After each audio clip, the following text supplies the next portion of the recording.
on the football. They make the tackle. Clock hits 0. The Cowboys upset the Eagles in Philadelphia 27-20. And you look at the Cowboys offense on the road, they've kind of been non-existent up until this game, averaging less than 2 touchdowns in their first 4 road games of the year. Philadelphia, tough environment there, but they scored 27 yesterday. Let's hear from both quarterbacks. This is the team we have, and this is when everything's clicking and we're playing the way that we need to be playing. This is what we're capable of. I just knew Wednesday, as we talked about, where everybody came in and pissed. Everybody was pissed Wednesday when we came back, but as I said, we didn't hang our heads down. We picked our heads up. We looked at each other, locked arms, and kept moving forward. I knew we were going to give ourselves a great chance to win this game. And this one hurt, so I know we got a lot of veterans in there, a lot of leadership, and like you said, like Coach said, and I'm going to keep echoing the same thing. We all got to look in the mirror. What can we do differently? Where can we be better? And we realized a lot of people are going to want to write us off at this point, and now it's just time to play ball and try and go shock some people. With Super Bowl champion David Carr, Hall of Famer LaDainian Tomlinson breaking down this one. Cowboys, they win. We'll start with them. What changed for them on offense?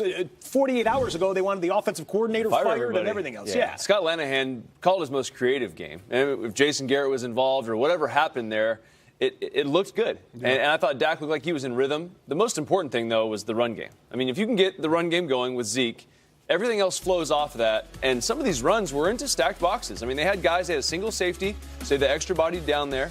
But the offensive line, look at this, there's 7 guys in there. They only had 6 blockers. They found a way to run away from that extra guy, and Zeke kept picking it up. Exactly, run it runs. LT knows all about the run it runs. Call it, run it, no matter what.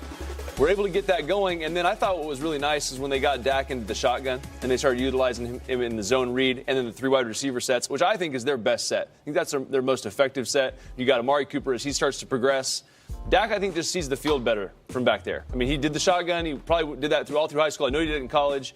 And he just looks more comfortable when he's up there, and he gets into a little bit of a rhythm, and these guys were making plays for him. And I thought he threw the ball, for the most part, pretty accurately. So if they can continue this, the way their defense plays, they got a chance. Yeah, if they can continue it, that is a winning prescription right there. Meanwhile, the Super Bowl champs, LT, are under 500 here through week 10. Wow. What do they got to try and do to turn this thing around? Well, the first thing they're going to need to do is just to get some guys healthy in the secondary. And we know Ronald Darby is not coming back. He's out for the season.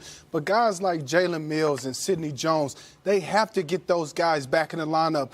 There is no way that you can grab guys off the street and expect to win games in the National Football League, especially in the secondary. It just doesn't happen. But another thing that they can do, which they did last year, they masked some of the problems that they had on defense last year and even on offense by running the football a little bit more.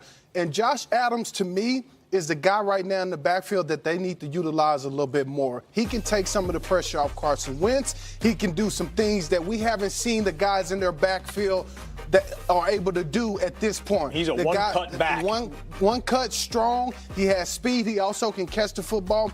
Try to keep that defense off the field at times. And then another thing is Jim Schwartz. I'm sure if you talk to him, he'll tell you there are some calls he can make better. There are some things he can do better to help that defense. But make no mistake about it, this team will be in the run. I just think they're struggling right now because of the injuries. Well, the Dallas Cowboys trying to stack a couple of wins now. They go to Atlanta next week, and the Philadelphia Eagles go down to New Orleans to take on the Saints. Good luck with and you just heard LT talk about the injuries in the defensive backfield.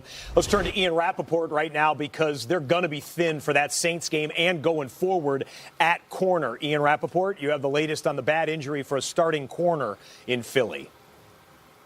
I certainly do, and LT, it's not polite to laugh at something like that. Let me just say that right off the bat. But yes, the Eagles do have a major injury, actually for one of their best players, Ronald Darby, who they acquired a couple years ago in a trade, and really has emerged as one of their big-time playmakers on defense, is out for the season with a torn ACL. This is something they learned last night. He left the stadium in a big brace, a bulky brace, had an MRI this morning and learned his fate. And, obviously for the Eagles, this is tough. They've actually lost most of their starting secondary already with injuries. And for Darby himself, he's slated to be a free agent, now goes into the 2019 offseason with some uncertainty. We'll leave it that way. And actually, there's another team dealing with a major injury as well, another really good team.